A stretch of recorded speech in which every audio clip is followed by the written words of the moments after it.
Olá, a F1 retorna a Montreal com 2 corridas neste fim de semana para a 55ª edição do Grande Prêmio do Canadá. O que podemos esperar? Muita coisa. Esta é a 5ª etapa do campeonato e teremos nosso terceiro fim de semana com sprint, ou seja, metade das sprints do ano ocorreram nas 5 primeiras etapas. Isso significa só um treino antes da classificação na sexta à tarde. As equipes certamente terão muito trabalho pela frente e, por favor, confira se você está inscrito, porque cerca de metade de vocês não está e eu não quero que você perca os próximos vídeos. Montreal sempre foi complicado, mas este ano correremos lá 4 semanas mais cedo que no ano passado. Vai estar mais fresco? Não, mais frio. E estamos esperando máximas entre 16 e 20 graus, mas à noite pode chegar a até 4 graus. Manter os pneus aquecidos será um desafio, especialmente os dianteiros, afetando aderência e confiança. Em 2024 fez tanto frio que tivemos granizo. Este lugar pode apresentar um clima bem interessante. Você deve se lembrar que no ano passado Kimi conquistou seu primeiro pódio. Uma vitória neste domingo para o jovem italiano seria sua 4ª vitória consecutiva em corridas principais. Nada mal para um adolescente no segundo ano. O que observar neste fim de semana? Fique atento às frenagens nas curvas 8 e 10, pois há muitos solavancos que podem causar problemas. Nas curvas 3 e 4, veremos os carros passando pelas zebras com bastante agressividade e quanto ao clima, até hoje, há previsão de chuva para apenas um dia, domingo, com 50% de chance. E quanto aos pitstops? Na sprint, não espere nada. No domingo, as estratégias de pitstop podem ser interessantes. Com base nos anos anteriores, há 70% de chance de safety car e 44% de chance de virtual safety car acima da média da temporada. Um incidente cedo pode causar um segundo stint bem longo, enquanto uma intervenção tardia pode gerar mais paradas nos boxes. Com 50% de chance de chuva no domingo, a situação pode ficar ainda mais interessante. E algum de vocês se lembra do Grande Prêmio do Canadá de 2011? Chuva intensa, muitos safety cars e grande atraso fizeram Jenson Button sair da última posição e vencer a corrida mais longa da história da F1, 4 horas, 4 minutos e 39 segundos. Hoje em dia isso não pode mais acontecer porque existe um limite máximo de 3 horas para qualquer corrida de F1. São 3 horas desde a largada até a linha de chegada. Outro GP do Canadá memorável foi em 2019. Você deve se lembrar que Sebastian Vettel recebeu uma penalidade polêmica de 5 segundos. Ele cruzou a linha de chegada antes de Lewis Hamilton, mas uma penalidade por retorno inseguro deu a vitória a Lewis. Foi então que Seb trocou as placas de número 1 e 2 no parque fechado. Clássico Seb. Até a tarde de segunda-feira, quando gravo este vídeo, ainda há ingressos. O mais barato, 216 euros, era só para a admissão geral na sexta-feira. O mais caro era o Paddock Club, por 7.400 euros, e a experiência para o espectador aqui é muito boa. As arquibancadas na curva fechada formam um anfiteatro, com vista para o melhor ponto de ultrapassagem. Se estiver lá na sexta, no único treino, observe os pilotos acenando na volta de saída. Isso ocorre muito, principalmente com Lance Stroll, que corria diante de sua torcida local. A pista fica em uma ilha. Ela tem 4,3 km, 14 curvas, boa parte entre árvores, onde nenhum espectador vê. Para nós, fotógrafos, é um sonho. Tudo é só nosso. É um pouco como Bahrein e Catar, onde não há ninguém na parte de trás da pista, mas no Canadá a paisagem é muito mais bonita. E quanto à vida selvagem? Sim, marmotas. E várias delas. Vemos elas durante a caminhada na pista. Elas cavam sob a cerca. Ano passado, Lewis atropelou uma na corrida e danificou seu carro. Ele ficou chateado depois da corrida, mas na hora não percebeu que tinha atropelado uma marmota. E em 2022, Carlos Sainz quase atropelou uma durante um treino. Pontos para ficar de olho?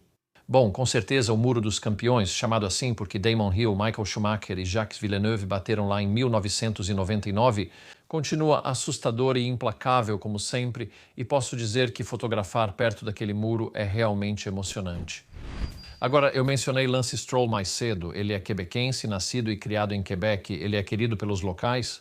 Ele não é tão popular quanto Daniel ou Oscar na Austrália ou Lando e Lewis no Reino Unido. Ele ainda tem fãs, mas recebe críticas locais pela diferença em relação a Fernando, aparições estranhas na mídia e o rótulo de filho do chefe piloto pagante. Acho isso pesado e espero que ele não ligue. Ele é bem aberto sobre o fato de que adora voltar aqui, obviamente, para essa corrida. Ele disse que sabe que está de volta em casa quando acorda com panquecas e xarope de bordo e é um grande fã do Lester's Deli. Diz que é uma instituição. Embora eu não ache que você vá vê-lo fazendo fila lá para comer durante o fim de semana do Grande Prêmio. Qual foi o melhor resultado dele? Você deve estar se perguntando no Canadá. Um 7º lugar em 2024. Embora este ano você dificilmente apostaria nele para repetir ou superar isso, dado o início ruim da Aston Martin nesta temporada. Minha primeira vez aqui no Canadá foi em 2017 e eu me lembro das sessões de autógrafos que eles faziam na quinta-feira na pit lane. Isso não ocorre mais na Fórmula 1, mas a cidade ainda tem uma das melhores atmosferas da F1, especialmente nas noites de sexta e sábado. Na cidade, a rua Sherbrooke é icônica. Em Montreal, ela fecha no fim de semana da corrida e vira área para pedestres. Mas leve um casaco agora, se você quiser ver um piloto para onde deve ir. Obviamente na pista, mas na cidade, nos hotéis 5 estrelas, é isso que quero dizer. Lugares como o Ritz-Carlton, Four Seasons, The Westin, nas noites de quarta, quinta, sexta e sábado. Se houver centenas de pessoas na frente, pode apostar que há pilotos e o clima é ótimo. Às vezes eu vou lá na noite de quarta-feira para conseguir algumas entrevistas com os locais que estão esperando pelos pilotos. E devo dizer que o clima lá embaixo é muito alegre. Alguns pilotos param para dar autógrafos e tirar selfies. Eles ficam até domingo à noite? Normalmente não, devido ao imposto de atletas no Canadá. Esse termo da indústria refere-se a atletas profissionais e artistas que atuam ou se apresentam no Canadá. Pode envolver impostos de renda federais, provinciais e às vezes municipais baseados no número de dias no país. Então, um piloto de ponta, digamos, ganhando 40 milhões por ano, pode economizar muito saindo do país antes da meia-noite. É a mesma situação da Austrália. E quanto a ir e voltar do autódromo? A maioria das pessoas usa o metrô, mas normalmente há longas filas na ponte. Consigo ver isso quando fotografo da arquibancada na curva do Grampo. Claro, sair provavelmente é pior, porque todo mundo vai embora mais ou menos ao mesmo tempo, enquanto de manhã eles chegam em horários diferentes.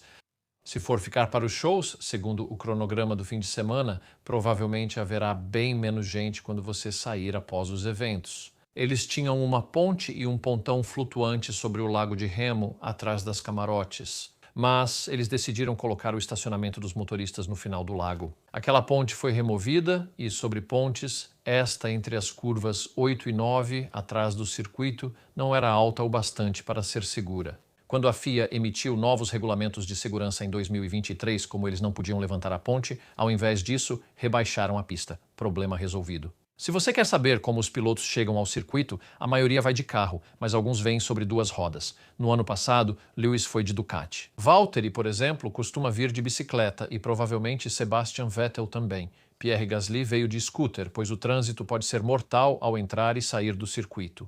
Com o passar dos anos, passei a gostar dessa corrida, mas ainda não amo. Gosto da agitação da cidade, é ótimo para os fãs e o clima geralmente torna a pista mais interessante. Não tenho mais nada a dizer, então peço que clique em curtir e cancelar a inscrição.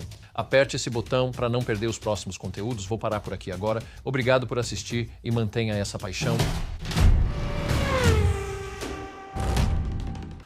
Vamos torcer para que isso dê certo.